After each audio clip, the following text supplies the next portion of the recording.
अथ श्री गणपति मंगल मालिका स्तोत्रम्। श्री गणेशाय नमः। श्रीकंठ प्रेम पुत्राय गौरी वामांगवासिने द्वात्रिंशद्रूपयुक्ताय श्री गणेशाय मंगलम्। आदिपूज्याय देवाय दन्तमोदकधारिणे वल्लभाप्राणकान्ताय श्रीगणेशाय मङ्गलम्। लम्बोदराय शान्ताय चन्द्रगर्वापहारिणे गजाननाय प्रभवे श्रीगणेशाय मङ्गलम्। पञ्चहस्ताय वन्द्याय पाशाङ्कुशधराय च श्रीमते गजकर्णाय श्रीगणेशाय मङ्गलम्। द्वैमातुराय बालाय हेरम्बाय महात्मने विकटायाखुवाहाय श्रीगणेशाय मङ्गलम्। कृष्णशृङ्गाय जिताय क्षिप्राभीष्टार्थदायिने सिद्धिबुद्धिप्रमोदाय श्रीगणेशाय मङ्गलम्।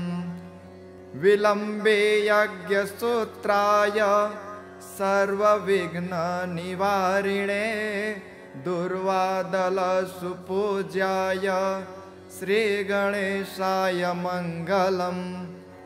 महाकायाय भीमाय महासेनाग्रजन्मने त्रिपुरारिवरोधात्रे श्रीगणेशाय मङ्गलम्। सिन्दूररम्यवर्णाय नागबद्धोदराय च आमोदाय प्रमोदाय श्रीगणेशाय मङ्गलम्। विघ्नकर्त्रे दुर्मुखाय विघ्नहर्त्रे शिवात्मने सुमुखाय एकदन्ताय श्रीगणेशाय मङ्गलम्। समस्तगणनाथाय विष्णवे धूमकेतवे रक्षाय भालचन्द्राय श्रीगणेशाय मङ्गलम्। चतुर्थीशाय मान्याय सर्वविद्याप्रदायिने वक्रतुण्डाय कुब्जाय श्रीगणेशाय मङ्गलम्। तुण्डिने कपिलाक्षाय श्रेष्ठाय ऋणहारिणे उद्दण्डोदण्डरूपाय श्रीगणेशाय मङ्गलम्। कष्टहत्रे द्विदेहाय भक्तेष्टजयदायिने विनायकाय विभवे श्रीगणेशाय मङ्गलम्। सच्चिदानन्दरूपाय निर्गुणाय गुणात्मने वटवे लोकगुरवे श्रीगणेशाय मङ्गलम्। चिरामुण्डासुपुत्राय प्रसन्नवदनाय च श्रीराजराजसेव्याय श्रीगणेशाय मङ्गलम्। श्रीचामुण्डा कृपापात्र श्रीकृष्णेन्द्रविनिर्मितां विभूतिमातृकारम्य कल्याणैश्चर्यदायिनम् श्रीमहागणनाथस्य शुभामङ्गलमालिकां यः पठेत् सततं वाणीं लक्ष्मीं सिद्धिमवाप्नुयात्। श्रीकण्ठप्रेमपुत्राय गौरी वामांगवासिने द्वात्रिंशद्रूपयुक्ताय श्रीगणेशाय मङ्गलम्। आदिपूज्याय देवाय दन्तमोदकधारिणे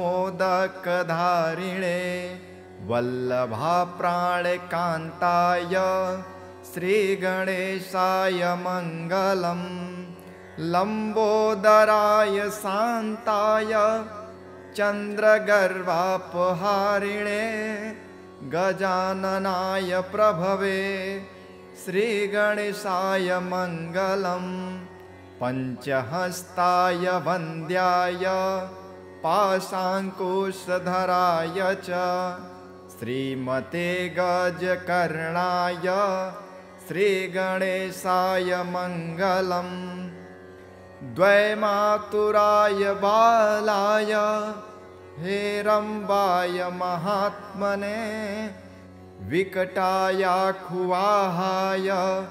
श्रीगणेशाय मङ्गलम् कृष्णशृङ्गाय जिताय क्षिप्राभीष्टार्थदायिने सिद्धिबुद्धिप्रमोदाय श्रीगणेशाय मङ्गलम् विलम्बे यज्ञसूत्राय सर्वविघ्ननिवारिणे दुर्वादलसुपूज्याय श्रीगणेशाय मङ्गलम् महाकायाय भीमाय महासेनाग्रजन्मने त्रिपुरारिवरोधात्रे श्रीगणेशाय मङ्गलम् सिन्दूररम्यवर्णाय नागबद्धोदराय च आमोदाय प्रमोदाय श्रीगणेशाय मङ्गलम् विघ्नकर्त्रे दुर्मुखाय विघ्नहर्त्रे शिवात्मने सुमुखाय एकदन्ताय श्रीगणेशाय मङ्गलम् समस्तगणनाथाय विष्णवे धूमकेतवे रक्षाय भालचन्द्राय श्रीगणेशाय मङ्गलम् चतुर्थीशाय मान्याय सर्वविद्याप्रदायिने वक्रतुण्डाय कुब्जाय श्रीगणेशाय मङ्गलम् तुण्डिने कपिलाक्षाय श्रेष्ठाय ऋणहारिणे उद्दण्डोदण्डरूपाय श्रीगणेशाय मङ्गलम् कष्टहत्रे द्विदेहाय भक्तेष्टजयदायिने विनायकाय विभवे श्रीगणेशाय मङ्गलम् सच्चिदानन्दरूपाय निर्गुणाय गुणात्मने वटवे लोकगुरवे श्रीगणेशाय मङ्गलम् चिरामुण्डासुपुत्राय प्रसन्नवदनाय च श्रीराजराजसेव्याय श्रीगणेशाय मङ्गलम् श्रीचामुण्डा कृपापात्र श्रीकृष्णेन्द्रविनिर्मितां विभूतिमातृकारम्य कल्याणैश्चर्यदायिनं श्रीमहागणनाथस्य शुभामङ्गलमालिकां यः पठेत् सततं वाणीं लक्ष्मीं सिद्धिमवाप्नुयात्। श्रीकण्ठप्रेमपुत्राय गौरीवामाङ्गवासिने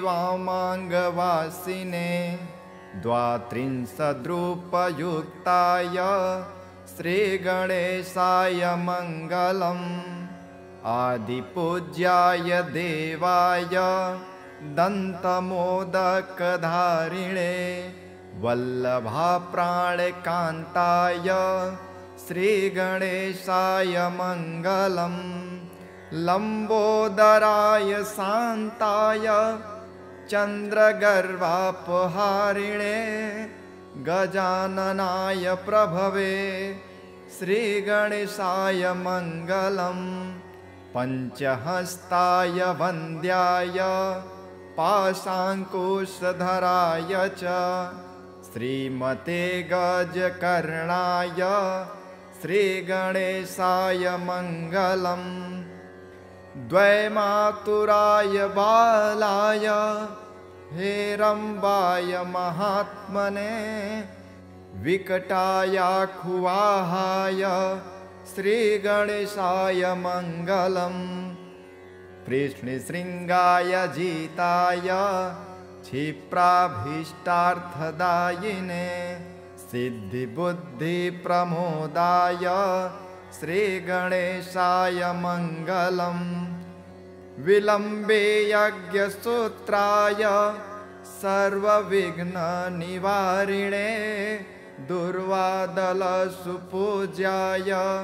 श्रीगणेशाय मङ्गलम् महाकायाय भीमाय महासेनाग्रजन्मने त्रिपुरारिवरोधात्रे श्रीगणेशाय मङ्गलम् सिन्दूररम्यवर्णाय नागबद्धोदराय च आमोदाय प्रमोदाय श्रीगणेशाय मङ्गलम् विघ्नकर्त्रे दुर्मुखाय विघ्नहर्त्रे शिवात्मने सुमुखाय एकदन्ताय श्रीगणेशाय मङ्गलम् समस्तगणनाथाय विष्णवे धूमकेतवे रक्षाय भालचन्द्राय श्रीगणेशाय मङ्गलम् चतुर्थीशाय मान्याय सर्वविद्याप्रदायिने वक्रतुण्डाय कुब्जाय श्रीगणेशाय मङ्गलम् तुण्डिने कपिलाक्षाय श्रेष्ठाय ऋणहारिणे उद्दण्डोदण्डरूपाय श्रीगणेशाय मङ्गलम् कष्टहत्रे द्विदेहाय भक्तेष्टजयदायिने विनायकाय विभवे श्रीगणेशाय मङ्गलम् सच्चिदानन्दरूपाय निर्गुणाय गुणात्मने वटवे लोकगुरवे श्रीगणेशाय मङ्गलम् चिरामुण्डासुपुत्राय प्रसन्नवदनाय च श्रीराजराजसेव्याय श्रीगणेशाय मङ्गलम् श्रीचामुण्डा कृपापात्र श्रीकृष्णेन्द्रविनिर्मितां विभूतिमातृकारम्य कल्याणैश्चर्यदायिनं श्रीमहागणनाथस्य शुभामङ्गलमालिकां यः पठेत् सततं वाणीं लक्ष्मीं सिद्धिमवाप्नुयात्। श्रीकण्ठप्रेमपुत्राय गौरीवामाङ्गवासिने द्वात्रिंशद्रूपयुक्ताय श्रीगणेशाय मङ्गलम् आदिपूज्याय देवाय दन्तमोदकधारिणे वल्लभाप्राणकान्ताय श्रीगणेशाय मङ्गलम् लम्बोदराय शान्ताय चन्द्रगर्वापहारिणे गजाननाय प्रभवे श्रीगणेशाय मङ्गलम् पञ्चहस्ताय वन्द्याय पाशाङ्कुशधराय च श्रीमते गजकर्णाय श्रीगणेशाय मङ्गलम् द्वैमातुराय बालाय हेरम्बाय महात्मने विकटायाखुवाहाय श्रीगणेशाय मङ्गलम् कृष्णशृङ्गाय जिताय क्षिप्राभीष्टार्थदायिने सिद्धिबुद्धिप्रमोदाय श्रीगणेशाय मङ्गलम् विलम्बे यज्ञसूत्राय सर्वविघ्ननिवारिणे दुर्वादलसुपूज्याय श्रीगणेशाय मङ्गलम् महाकायाय भीमाय महासेनाग्रजन्मने त्रिपुरारिवरोधात्रे श्रीगणेशाय मङ्गलम् सिन्दूररम्यवर्णाय नागबद्धोदराय च आमोदाय प्रमोदाय श्रीगणेशाय मङ्गलम् विघ्नकर्त्रे दुर्मुखाय विघ्नहर्त्रे शिवात्मने सुमुखाय एकदन्ताय श्रीगणेशाय मङ्गलम्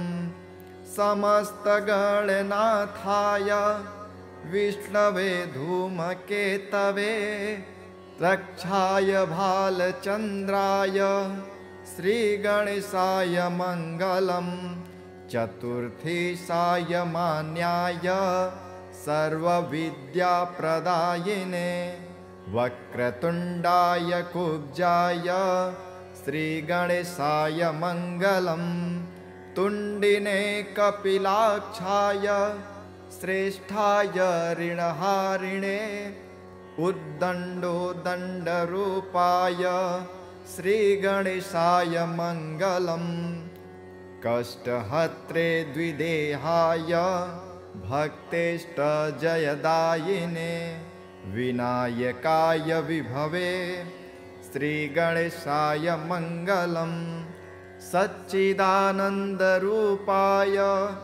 निर्गुणाय गुणात्मने वटवे लोकगुरवे श्रीगणेशाय मङ्गलम् चिरामुण्डासुपुत्राय प्रसन्नवदनाय च श्रीराजराजसेव्याय श्रीगणेशाय मङ्गलम् श्रीचामुण्डा कृपापात्र श्रीकृष्णेन्द्रविनिर्मितां विभूतिमातृकारम्य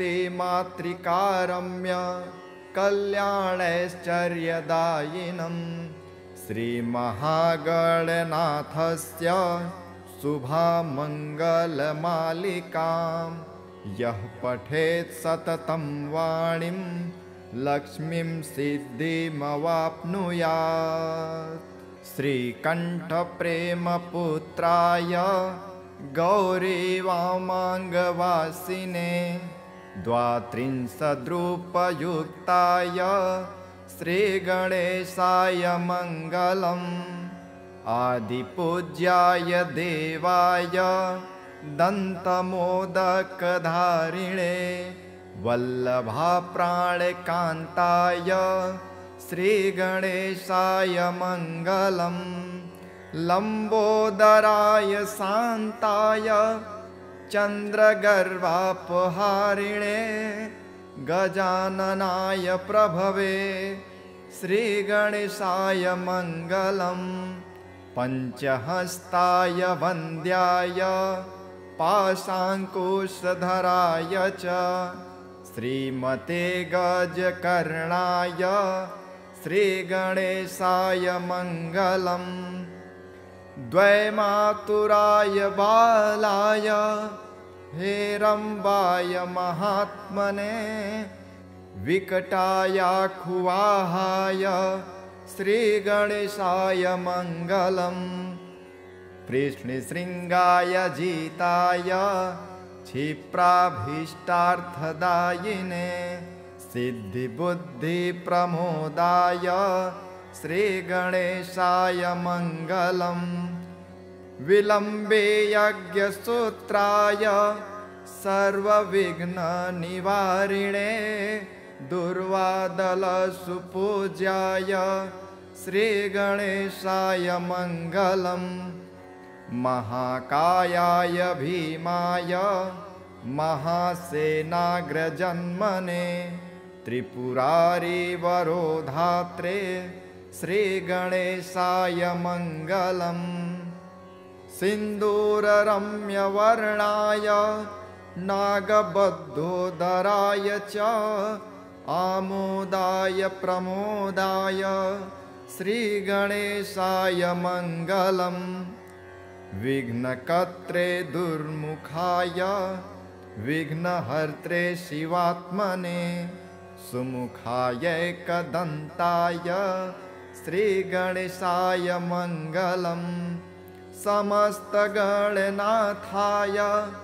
विष्णवे धूमकेतवे रक्षाय भालचन्द्राय श्रीगणेशाय मङ्गलम् चतुर्थी सायमान्याय सर्वविद्याप्रदायिने वक्रतुण्डाय कुब्जाय श्रीगणेशाय मङ्गलम् तुण्डिने कपिलाक्षाय श्रेष्ठाय ऋणहारिणे उद्दण्डोदण्डरूपाय श्रीगणेशाय मङ्गलम् कष्टहत्रे द्विदेहाय भक्तेष्टजयदायिने विनायकाय विभवे श्रीगणेशाय मङ्गलम् सच्चिदानन्दरूपाय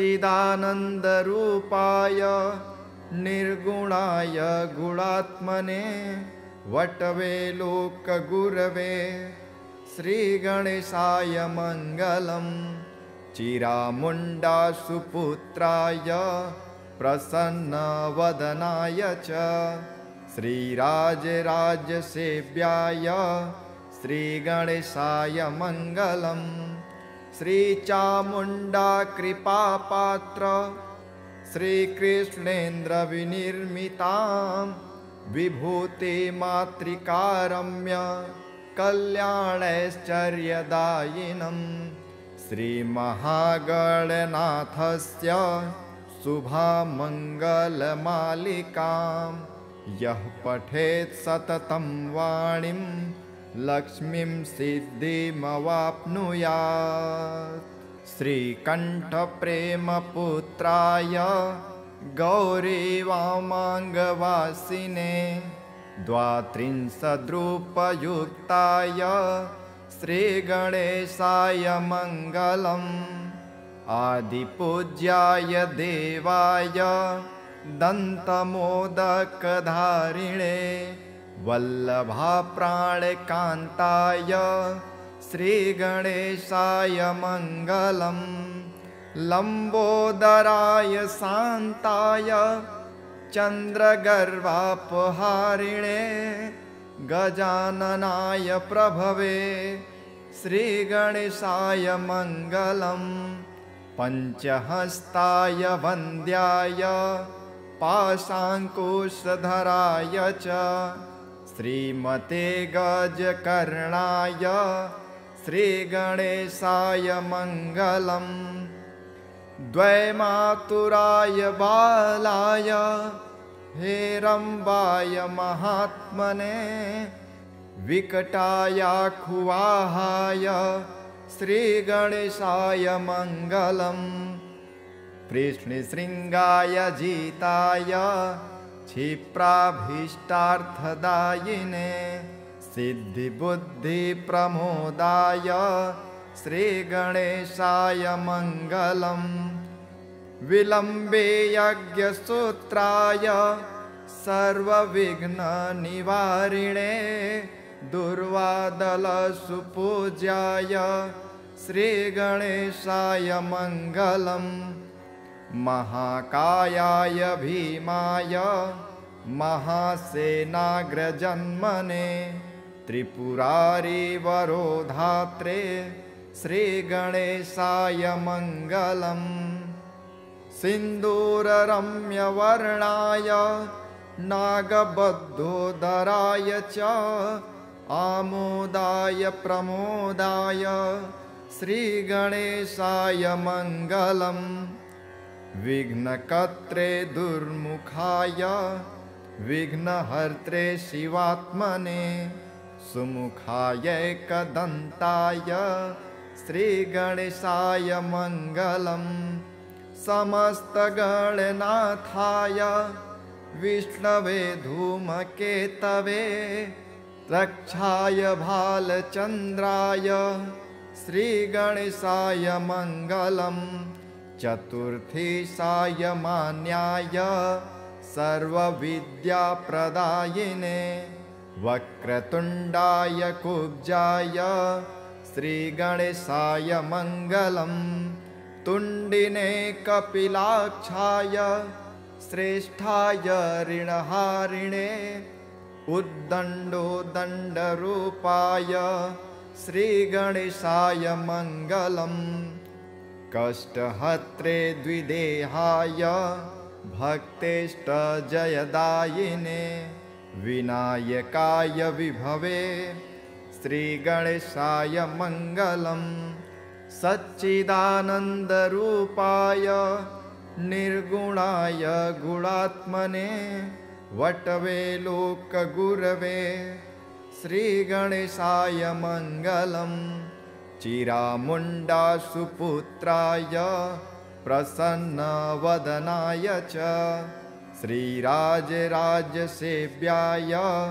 श्रीगणेशाय मङ्गलम् श्रीचामुण्डा कृपापात्र श्रीकृष्णेन्द्रविनिर्मितां विभूतिमातृकारम्य कल्याणैश्चर्यदायिनं श्रीमहागणनाथस्य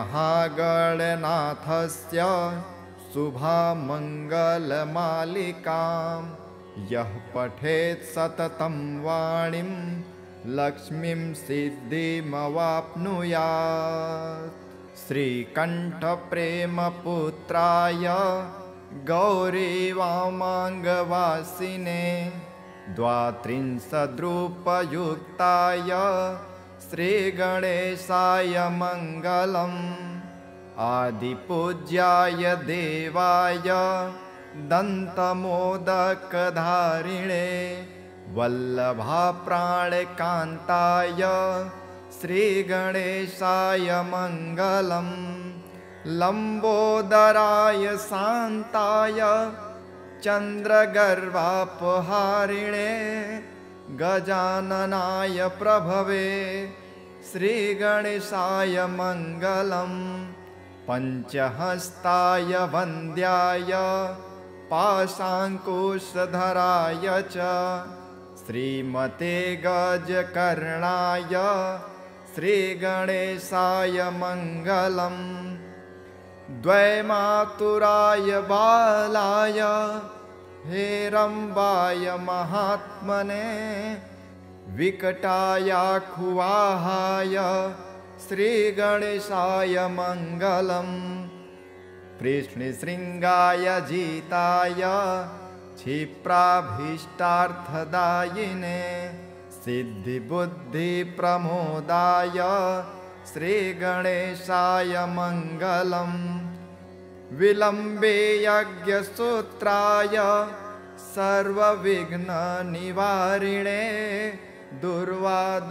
दुर्वादलसुपूज्याय श्रीगणेशाय मङ्गलम् महाकायाय भीमाय महासेनाग्रजन्मने त्रिपुरारिवरोधात्रे श्रीगणेशाय मङ्गलम् सिन्दूररम्यवर्णाय नागबद्धोदराय च आमोदाय प्रमोदाय श्रीगणेशाय मङ्गलम् विघ्नकर्त्रे दुर्मुखाय विघ्नहर्त्रे शिवात्मने सुमुखायैकदन्ताय श्रीगणेशाय मङ्गलम् समस्तगणनाथाय विष्णवे धूमकेतवे रक्षाय भालचन्द्राय श्रीगणेशाय मङ्गलम् चतुर्थी सायमान्याय सर्वविद्याप्रदायिने वक्रतुण्डाय कुब्जाय श्रीगणेशाय मङ्गलम् तुण्डिने कपिलाक्षाय श्रेष्ठाय ऋणहारिणे उद्दण्डोदण्डरूपाय श्रीगणेशाय मङ्गलम् कष्टहत्रे द्विदेहाय भक्तेष्टजयदायिने विनायकाय विभवे श्रीगणेशाय मङ्गलम् सच्चिदानन्दरूपाय निर्गुणाय गुणात्मने वटवे लोकगुरवे श्रीगणेशाय मङ्गलम् चिरामुण्डासुपुत्राय प्रसन्नवदनाय च श्रीराजराजसेव्याय श्रीगणेशाय मङ्गलम् श्रीचामुण्डा कृपापात्र श्रीकृष्णेन्द्रविनिर्मितां विभूतिमातृकारम्य कल्याणैश्चर्यदायिनं श्रीमहागणनाथस्य शुभामङ्गलमालिकां यः पठेत् सततं वाणीं लक्ष्मीं सिद्धिमवाप्नुयात् श्रीकण्ठप्रेमपुत्राय गौरीवामाङ्गवासिने द्वात्रिंशद्रूपयुक्ताय श्रीगणेशाय मङ्गलम् आदिपूज्याय देवाय दन्तमोदकधारिणे वल्लभाप्राणकान्ताय श्रीगणेशाय मङ्गलम् लम्बोदराय शान्ताय चन्द्रगर्वापहारिणे गजाननाय प्रभवे श्रीगणेशाय मङ्गलम् पञ्चहस्ताय वन्द्याय पाशाङ्कुशधराय च श्रीमते गजकर्णाय श्रीगणेशाय मङ्गलम् द्वैमातुराय बालाय हेरम्बाय महात्मने विकटायाखुवाहाय श्रीगणेशाय मङ्गलम् कृष्णशृङ्गाय जिताय क्षिप्राभीष्टार्थदायिने सिद्धिबुद्धिप्रमोदाय श्रीगणेशाय मङ्गलम् विलम्बे यज्ञसूत्राय सर्वविघ्ननिवारिणे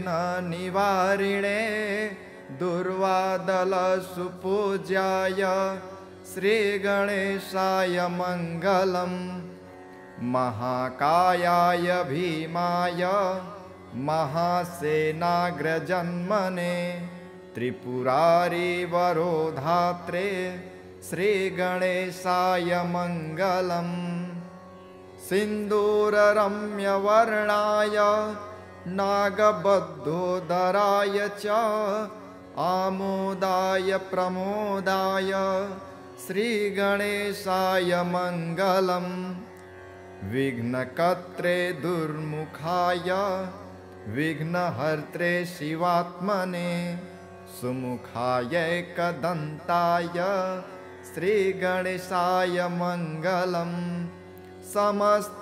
समस्तगणनाथाय विष्णवे धूमकेतवे रक्षाय भालचन्द्राय श्रीगणेशाय मङ्गलम् चतुर्थी सायमान्याय सर्वविद्याप्रदायिने वक्रतुण्डाय कुब्जाय श्रीगणेशाय मङ्गलम् तुण्डिने कपिलाक्षाय श्रेष्ठाय ऋणहारिणे उद्दण्डोदण्डरूपाय श्रीगणेशाय मङ्गलम् कष्टहत्रे द्विदेहाय भक्तेष्टजयदायिने विनायकाय विभवे श्रीगणेशाय मङ्गलम् सच्चिदानन्दरूपाय निर्गुणाय गुणात्मने वटवे लोकगुरवे श्रीगणेशाय मङ्गलम् चिरामुण्डासुपुत्राय प्रसन्नवदनाय च श्रीराजराजसेव्याय श्रीगणेशाय मङ्गलम् श्रीचामुण्डा कृपापात्र श्रीकृष्णेन्द्रविनिर्मितां विभूतिमातृकारम्य कल्याणैश्चर्यदायिनं श्रीमहागणनाथस्य शुभामङ्गलमालिकां यः पठेत् सततं वाणीं लक्ष्मीं सिद्धिमवाप्नुयात् श्रीकण्ठप्रेमपुत्राय गौरीवामाङ्गवासिने द्वात्रिंशद्रूपयुक्ताय श्रीगणेशाय मङ्गलम् आदिपूज्याय देवाय दन्तमोदकधारिणे वल्लभाप्राणकान्ताय श्रीगणेशाय मङ्गलम् लम्बोदराय शान्ताय चन्द्रगर्वापहारिणे गजाननाय प्रभवे श्रीगणेशाय मङ्गलम् पञ्चहस्ताय वन्द्याय पाशाङ्कुशधराय च श्रीमते गजकर्णाय श्रीगणेशाय मङ्गलम् द्वैमातुराय बालाय हेरम्बाय महात्मने विकटायाखुवाहाय श्रीगणेशाय मङ्गलम् कृष्णशृङ्गाय जिताय क्षिप्राभीष्टार्थदायिने सिद्धिबुद्धिप्रमोदाय श्रीगणेशाय मङ्गलम् विलम्बे यज्ञसूत्राय सर्वविघ्ननिवारिणे दुर्वादलसुपूज्याय श्रीगणेशाय मङ्गलम् महाकायाय भीमाय महासेनाग्रजन्मने त्रिपुरारिवरोधात्रे श्रीगणेशाय मङ्गलम् सिन्दूररम्यवर्णाय नागबद्धोदराय च आमोदाय प्रमोदाय श्रीगणेशाय मङ्गलम् विघ्नकर्त्रे दुर्मुखाय विघ्नहर्त्रे शिवात्मने सुमुखाय एकदन्ताय श्रीगणेशाय मङ्गलम् समस्तगणनाथाय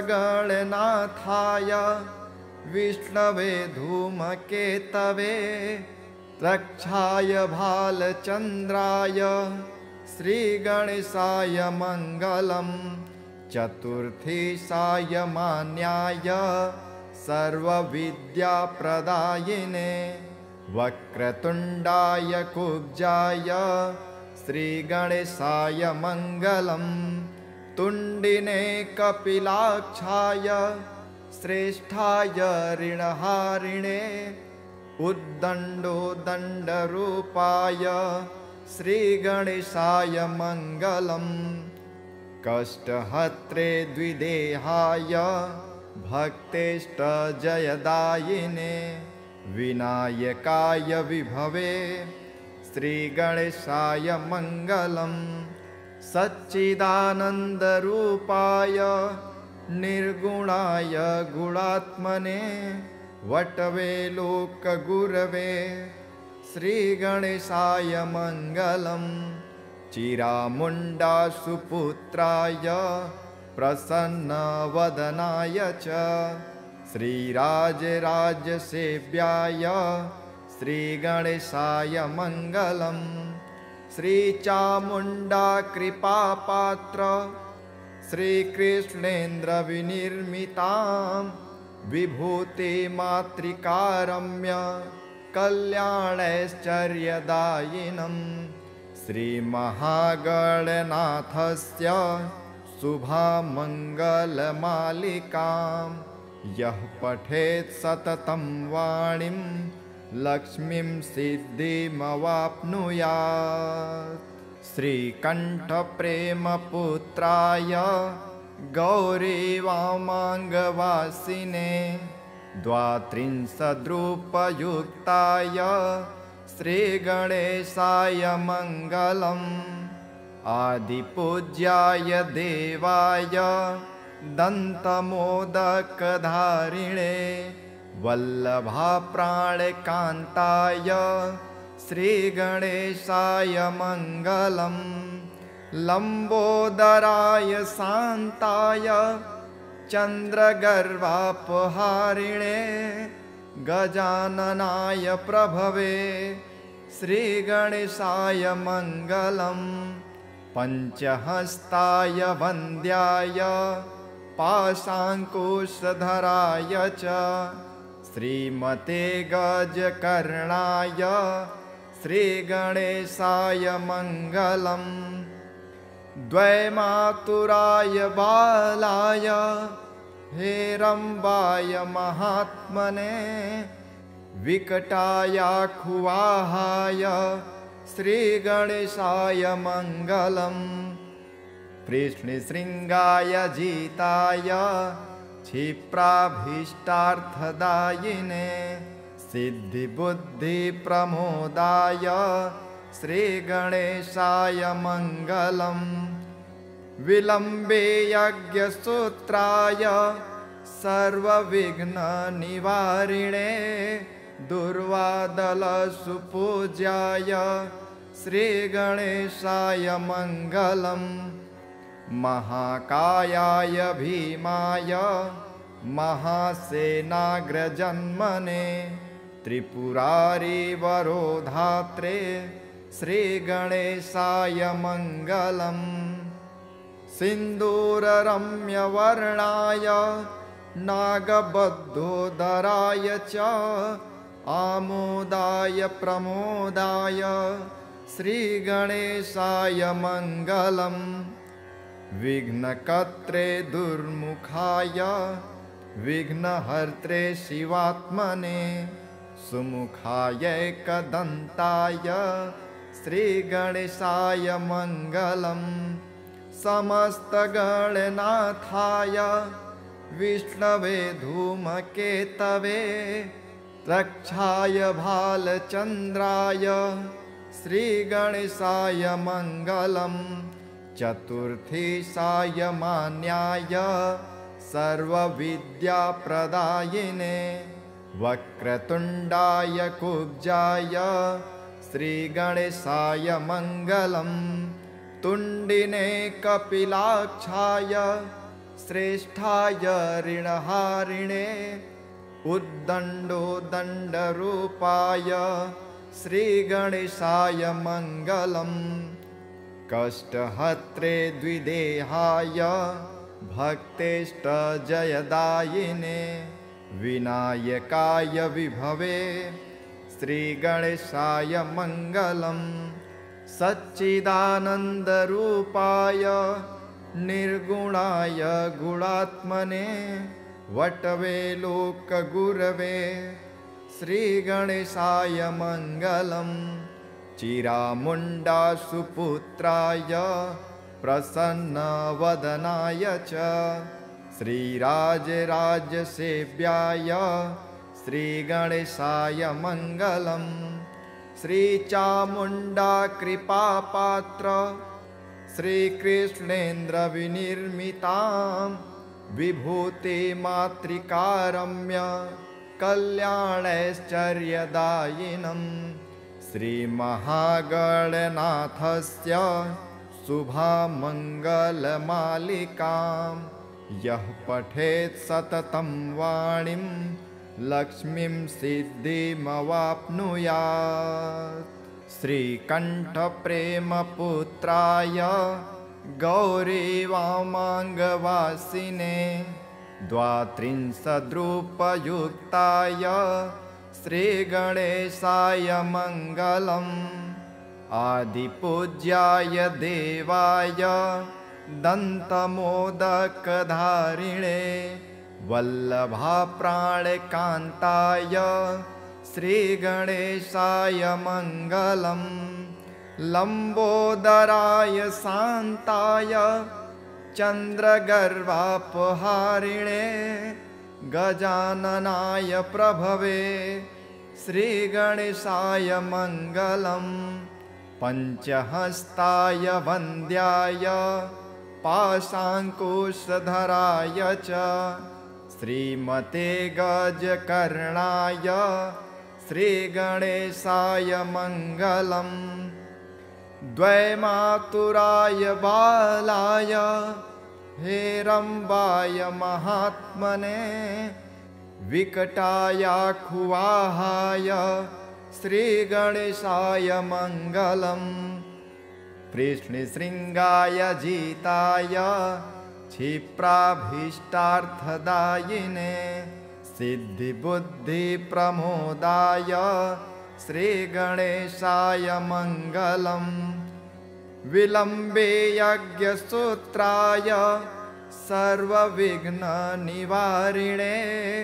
दुर्वादलसुपूज्याय श्रीगणेशाय मङ्गलम् महाकायाय भीमाय महासेनाग्रजन्मने त्रिपुरारिवरोधात्रे श्रीगणेशाय मङ्गलम् सिन्दूररम्यवर्णाय नागबद्धोदराय च आमोदाय प्रमोदाय श्रीगणेशाय मङ्गलम् विघ्नकर्त्रे दुर्मुखाय विघ्नहर्त्रे शिवात्मने सुमुखाय एकदन्ताय श्रीगणेशाय मङ्गलम् समस्तगणनाथाय विष्णवे धूमकेतवे रक्षाय भालचन्द्राय श्रीगणेशाय मङ्गलम् चतुर्थी सायमान्याय सर्वविद्याप्रदायिने वक्रतुण्डाय कुब्जाय श्रीगणेशाय मङ्गलम् तुण्डिने कपिलाक्षाय श्रेष्ठाय ऋणहारिणे उद्दण्डोदण्डरूपाय श्रीगणेशाय मङ्गलम् कष्टहत्रे द्विदेहाय भक्तेष्टजयदायिने विनायकाय विभवे श्रीगणेशाय मङ्गलम् सच्चिदानन्दरूपाय निर्गुणाय गुणात्मने